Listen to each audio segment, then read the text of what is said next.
E Jesus, estendendo a mão, tocou-lhe, dizendo: eu quero, fica limpo. E imediatamente ele ficou limpo da sua lepra. Disse-lhe então Jesus: olha, não o digas a ninguém, mas vai para mostrar-te aos sacerdotes e fazer a oferta que Moisés ordenou, e para servir de testemunho ao povo. Aqui está o primeiro encontro da nossa série. Quem Jesus encontra? Ou quem foi ao seu encontro? Quem foi? Um homem. E qual era a condição deste homem?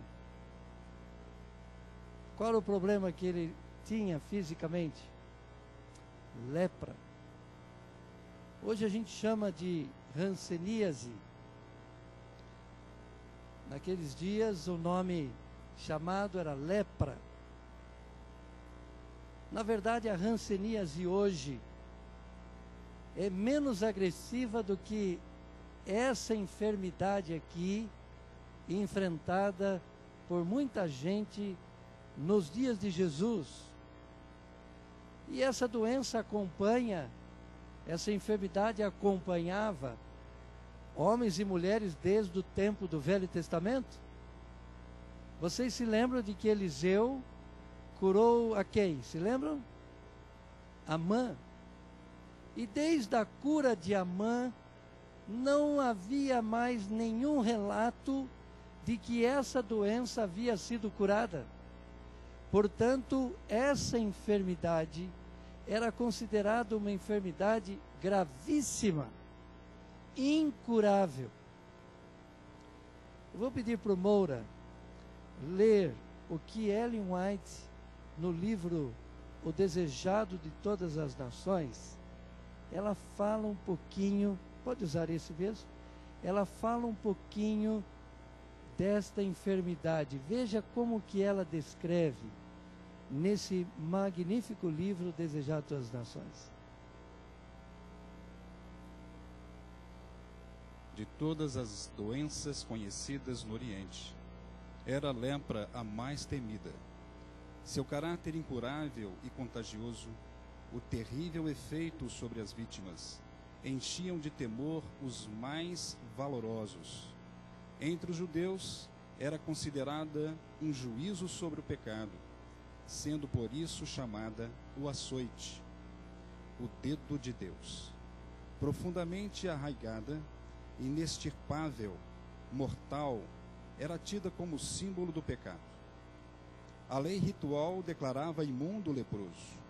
Como pessoa já morta, era excluído das habitações dos homens. Tudo que tocava ficava imundo. O ar era poluído por seu hálito. Uma pessoa suspeita dessa moléstia devia se apresentar aos sacerdotes, que tinham de examinar e decidir o caso. Sendo declarado leproso, era separado da família, isolado da congregação de Israel e condenado a conviver unicamente com os aflitos de idêntico mal. A lei era inflexível em suas exigências. Os próprios reis e principais não estavam isentos. O monarca, atacado dessa terrível moléstia, tinha de renunciar ao cetro e fugir da sociedade. Separado de amigos e parentes, devia o leproso sofrer a maldição de sua enfermidade.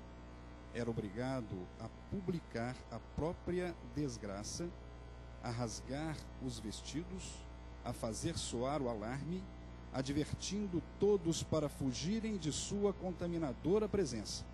O grito, impuro, impuro, soltado em lamentosos tons pelo pobre exilado, era um sinal ouvido com temor e aversão. Eu creio de que Ellen White consegue expressar bem nessas palavras qual era a condição física, social, familiar de uma pessoa acometida desse terrível mal, dessa enfermidade, que além de ser um mal físico, também o era uma reação emocional, espiritual. Por quê? Porque a lepra, essa enfermidade, era tida como o castigo de Deus, o dedo de Deus. E a pessoa que estava com essa enfermidade, ela era considerada uma pessoa que estava sofrendo juízos de Deus. Então, além do mal físico, além de todo o problema que essa enfermidade causava para o corpo, essa enfermidade também causava um efeito emocional, espiritual, afastando a pessoa de todas as condições de sobreviver uma vida como um cidadão, e ao mesmo tempo era tido como indivíduo afastado do convívio da família e da igreja. E foram criadas então cidades, leprosários, aonde estas pessoas eram levadas e conviviam com outros enfermos, e ali morriam à míngua. Era um quadro deplorável. A lepra nos dias de Jesus Cristo era um câncer cruel, mortal, abominável. Além do paciente, do enfermo, carregar um sentimento de culpa, porque ao se ver com esta enfermidade, ele dizia: eu estou sofrendo porque eu pequei, porque eu fiz alguma coisa errada. Então todo o conceito de Deus, todo o conceito do divino, o indivíduo ficava numa crise profunda, estava condenado a morrer à míngua. E interessante que no verso 1 fala que Jesus, ele desce do monte. A Bíblia não fala que monte era este, mas Jesus frequentemente ia para o monte para fazer duas coisas em especial. Ele ia para o monte orar. Ali ele encontrava um lugar, um retiro para a sua comunhão com o Pai. Por isso que de vez em quando é bom também a gente sair um pouco dessa correria da vida e se isolar. Você precisa de um tempo só para você. Você precisa de autoconhecimento. Você precisa de um tempo para você. E quando você tem um tempo para você se refletir, pensar, cada ser humano precisava entender um pouco mais disso. Você precisa ter um tempo para ficar a sós, para pensar. Você precisa ter um tempo para ficar a sós com Deus. Isso vai resolver muitos dos seus problemas. Isso vai ajudar muito você organizar o seu mundo interior. Isto vai trazer grandes benefícios para a sua saúde física, mental, emocional e para a qualidade de vida espiritual. Satanás, ele quer nos envolver com tanta correria, com tantas lutas. Você está hoje ligado, conectado quase que o tempo todo, que não quer dar tempo de você pensar.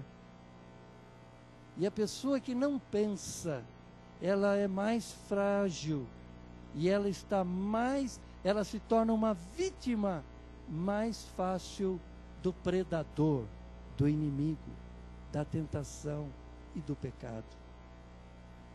É por isso que Jesus desce, e esse quadro de Jesus descer ilustra todo o plano da salvação.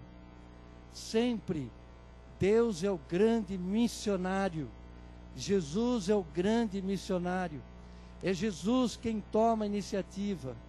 É sempre Ele que toma a iniciativa de ir ao seu encontro, de buscar e salvar o que está perdido. Esta é a figura do Jesus do Evangelho. Esta é a figura de Deus na Bíblia, sempre tomando a iniciativa da busca, de buscar, de socorrer, de amparar, de ajudar, de salvar. É por isso que esse primeiro encontro mostra Jesus descendo. E no verso 2, vem um leproso. Esse homem leproso se aproxima.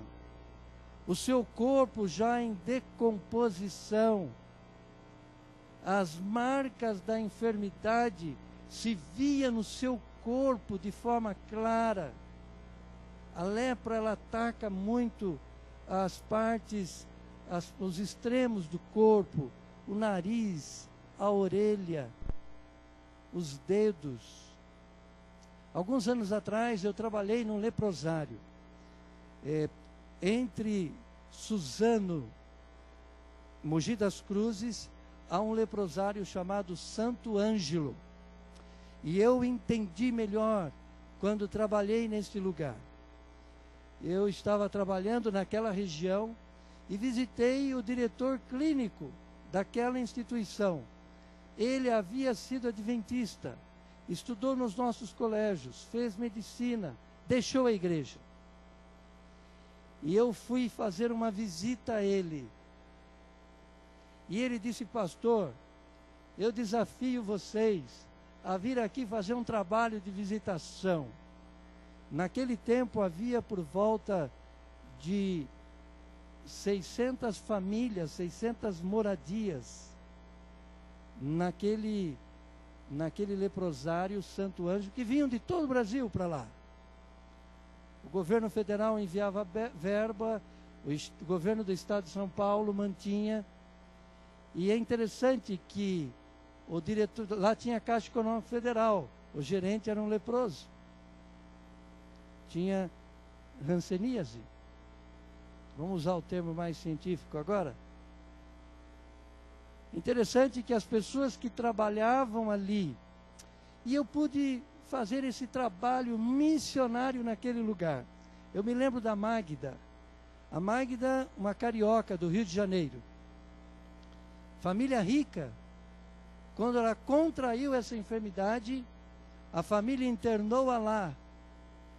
E pelo status da família, a família a abandonou. Ela conheceu um rapaz, se casou e teve 2 crianças, 2 meninos. E a Magda foi uma dessas pessoas que teve um encontro com Jesus Cristo.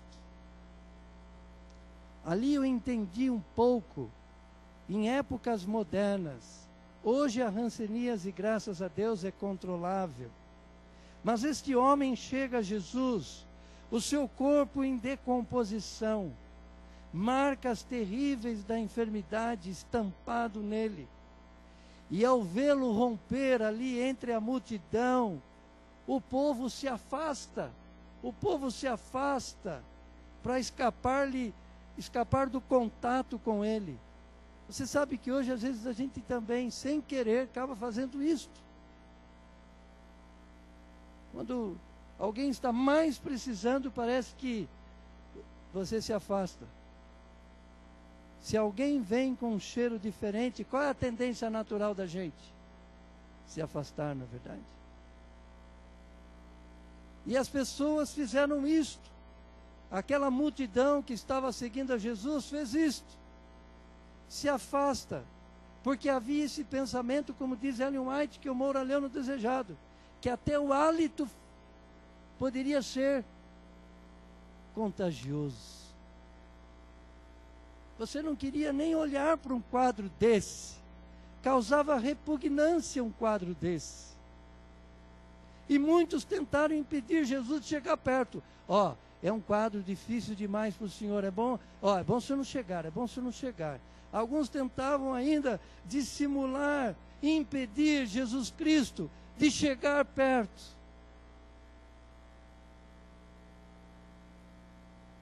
Agora no verso 2, eu quero salientar a atitude deste homem. A primeira atitude dele foi de adoração.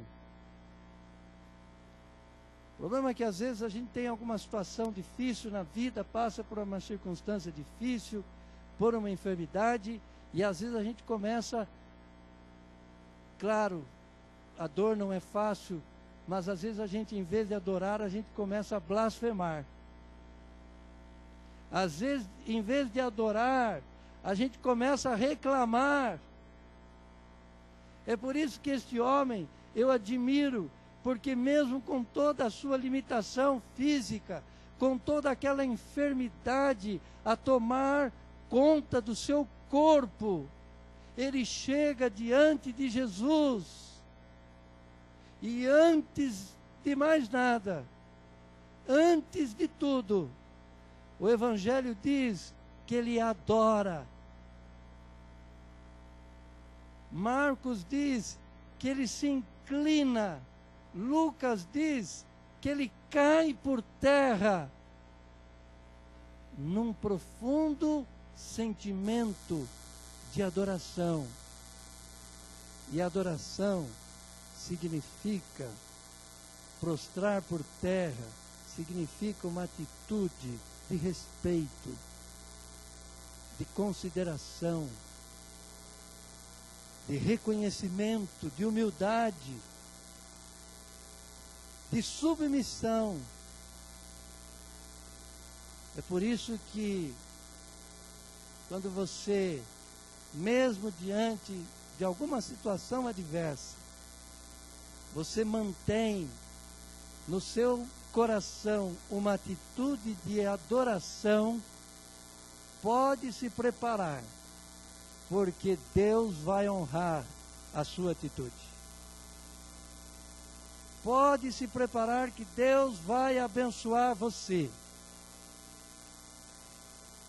Ele poderia vir com uma outra atitude. Ele merecia reclamar? Ele merecia? Ele podia ter reclamado? Com aquela dor, com aquela enfermidade, com aquele afastamento da sociedade, com a incompreensão das pessoas, ele poderia ter reclamado? Poderia. Se é alguém que merecia reclamar, talvez fosse homem, mas ele trocou uma atitude de reclamação por adoração. E é interessante que ele chega diante de Jesus e ele não exige nada. E você sabe que às vezes a gente chega diante de Deus exigindo. Tem até pregadores que ensinam isso hoje. Determinando. Imagine se uma pessoa vem pedir um favor para você e ela começa a determinar. Qual é a sua atitude? Qual é essa atitude? Se ela vem pedir uma gentileza, um favor para você e começa a exigir, qual é a sua atitude? É isso mesmo, é isso mesmo. Olha, ele demonstra também para nós nesta noite a melhor atitude de se aproximar de Jesus. É adorando, a despeito das circunstâncias, das dores, do sofrimento, das provações. E interessante que ele não exige. Ele adora, ele espera, ele descansa no Senhor, ele descansa na vontade do Senhor, ele confia de que Jesus fará o melhor. E quantos confiam de que Jesus só fará o que for o melhor na sua vida? Diga amém. Amém.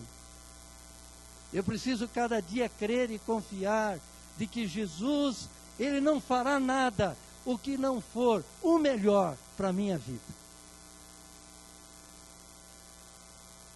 E agora, veja o verso 3, a atitude de Jesus.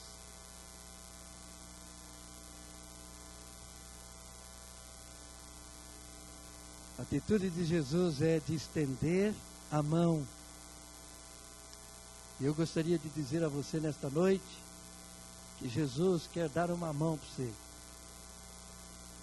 Mais do que dar uma mão, Ele quer estender as suas duas mãos para você. Ele quer estender a sua mão para amparar você, para abraçar, cuidar, manter você em pé, salvar o seu casamento, mudar as coisas lá em casa. Você precisa nesta noite dizer: Senhor, estenda a tua mão, eu preciso da tua mão, a mão que cura, a mão que restaura, a mão que abençoa, a mão que protege, a mão que dá direção, a mão que transforma, a mão que acalma, a mão que produz paciência, perseverança. É por isso que Jesus estende a mão. E quando Jesus estende a mão, os seus discípulos, quem estava mais próximo, Senhor, por favor. Porque no conceito ritual farisaico, na tradição judaica, se você tocasse num leproso, você estaria o quê? Impuro. O Senhor não pode se tornar impuro. Vai se tornar impuro ao tocar nesse homem. E Jesus então expressa o seu maior desejo nesse encontro. Ele diz: eu quero, se quiseres, podes curar-me. Se quiseres, se for da tua vontade. Em grego, no original, esse texto está o seguinte: Senhor, se for da tua vontade, se for realmente segundo a tua misericórdia, se o Senhor quiser fazer isso por mim, este é o sentido do texto. E aí então Jesus diz: eu quero que você fique limpo. E aqui está o good news, aqui está a grande mensagem do Evangelho, dos encontros que Jesus teve aqui nesta terra. Jesus quer nos limpar. Ainda hoje conversava com uma pessoa, disse: eu estou indo lá para a clínica porque eu vou fazer uma desintoxicação. Porque o organismo precisa dessa desintoxicação. Seria bom se de quando em quando a gente pudesse ir nesses lugares, nessas clínicas, para desintoxicar, ter uma alimentação mais natural, passar uma semana mais com sucos, desintoxica o seu organismo. Eu já trabalhei como capelão numas férias, nesses centros de vida saudável da nossa igreja. A troco deles me hospedarem lá e a minha família, eu dei capelania durante um período. E é interessante que as pessoas chegam, algumas não podem nem andar. Uma semana depois, elas já estão melhores. E aí o Dr. Cruz me dizia: pastor, isto aí é porque o organismo estava intoxicado. Foi apenas uma desintoxicação. E a pessoa já melhora. Assim como desintoxicar fisicamente é importante, mas nós precisamos de uma desintoxicação espiritual. É por isso que a lepra é comparado na Bíblia com o pecado. E este é o grande desejo de Jesus: limpar a minha e a sua vida. Se há alguma impureza, se há algum mal, algum pecado, Ele está aqui nesta noite dizendo: filha ou filho, eu quero que você fique limpo. Eu quero que você viva uma vida limpa. você não precisa ficar mais intoxicado com o pecado. Ele vai lhe fazer mal. Deixa eu curar você. Este é um encontro de cura. Cura física e cura da alma. É a cura espiritual. É a cura do perdão. De remover a culpa. Porque aquele homem tinha inquietações. Então, quando Jesus disse, olha, eu quero que você fique limpo. Esta é a grande mensagem do Evangelho. Jesus dizendo, eu quero que você fique limpo. Eu quero limpar. Eu quero perdoar. Por isso que 1 João 1,9, João disse, confessardes a Ele os vossos pecados, Ele é fiel. É justo para perdoar, e não só perdoar, purificar. Porque o perdão é quando você peca, pede perdão, mas o desejo de pecar continua. Purificar é quando você pede para Ele tirar esse desejo. Então Jesus não quer só perdoar, Ele quer purificar, mudar a sua vontade.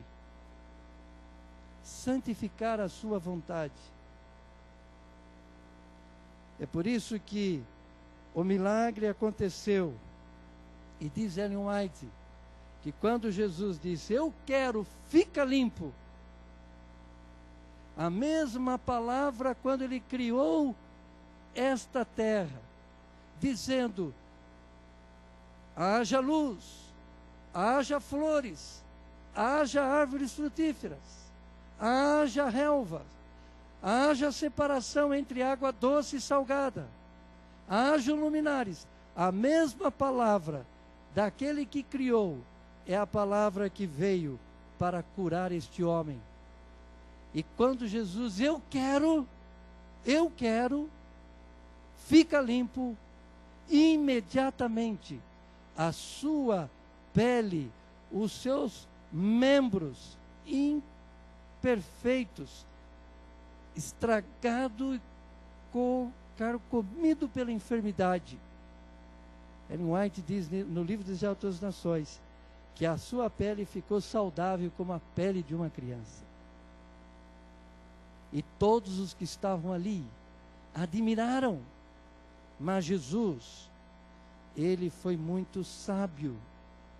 Por isso que no verso 4 mostra a prudência de Jesus. E Jesus nos ensina a sermos prudentes, sábios. Porque Jesus disse para ele, agora que você está curado, vai e oferece uma oferta. Apresente-se ao sacerdote. Evita. Jesus estava dizendo com isso, olha, eu quero que você evite oposição desnecessária. Evite causar conflitos desnecessários. Evite causar desgaste desnecessário. Você sabe que às vezes no nosso relacionamento em casa, na igreja, no trabalho, a gente poderia evitar tantos desgastes. E essa atitude de Jesus aqui no verso 4, pedindo para ele ir lá no templo, se apresentar para o sacerdote, levar uma oferta, Jesus estava dizendo, olha, faça isso, senão você vai atrapalhar a minha missão.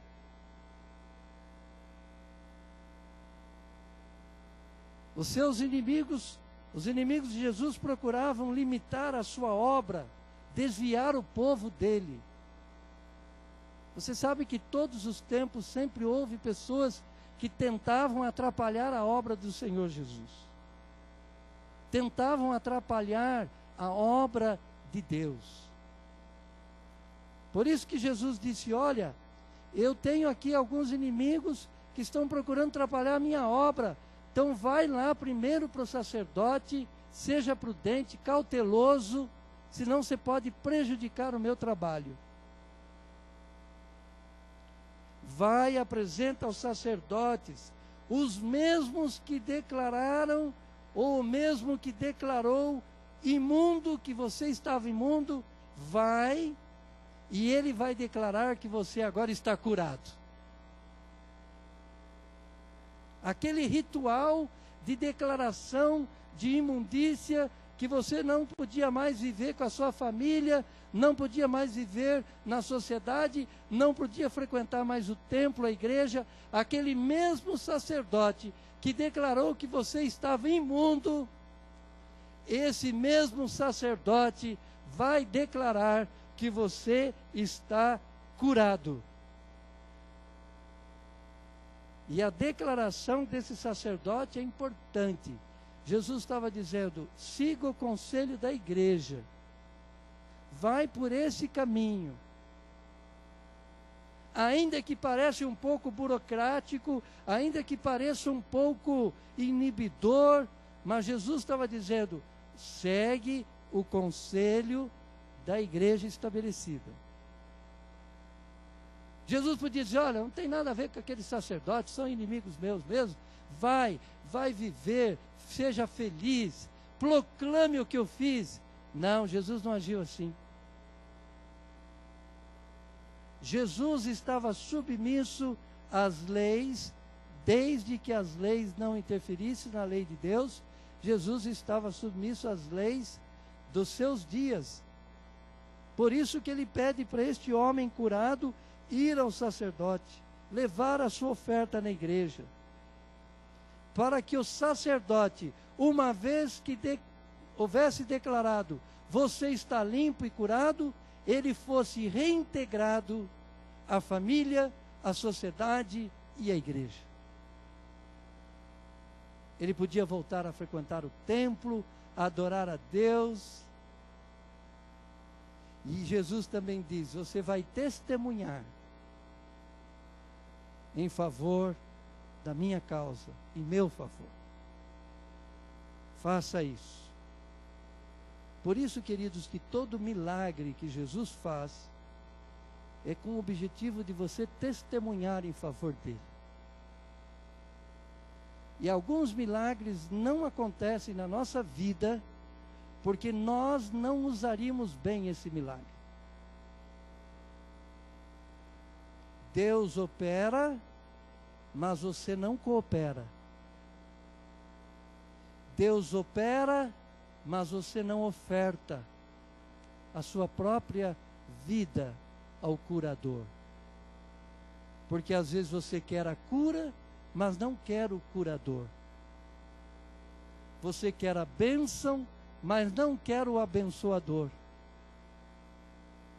E nesses encontros que eu preparei para você, baseado nos encontros de Jesus no Evangelho, a cada quarta-feira, eu vou refletir, meditar com você na palavra do Evangelho de Jesus Cristo, que sempre vai apontar nessa direção, que o desejo de Jesus é limpar, é purificar, é remover todo o empecilho, todo o embaraço, tudo que lhe causa dor, na alma ou no físico, desde que esta cura fará de você uma testemunha dele. Desde que esta oferta, desde que essa maneira dele operar, torne você um cooperador do seu Evangelho. E muitos milagres muitas vezes não ocorrem, porque Jesus sabe que se o milagre ocorresse, você não o glorificaria, não testemunharia dele, e não daria como oferta.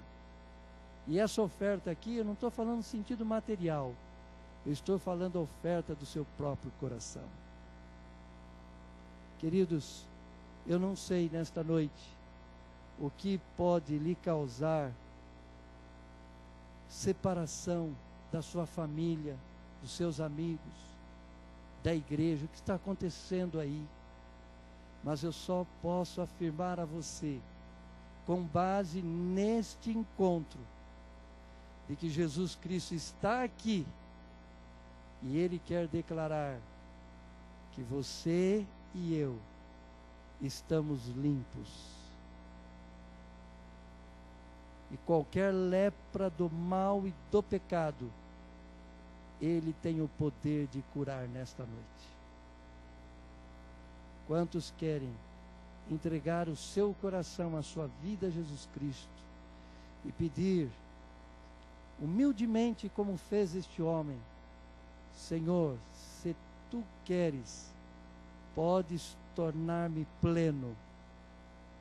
A expressão limpo no grego significa pleno, íntegro, completo, curado. E você quer que Jesus traga na sua vida esta plenitude, pela sua graça, o seu perdão, a misericórdia. Se coloque em pé diante de Deus.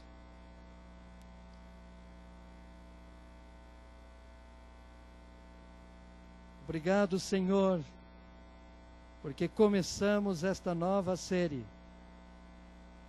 Serão 12 semanas, onde vamos meditar nos grandes encontros que o Senhor teve no passado, mas nós queremos reviver esses encontros no presente, e especialmente na nossa vida.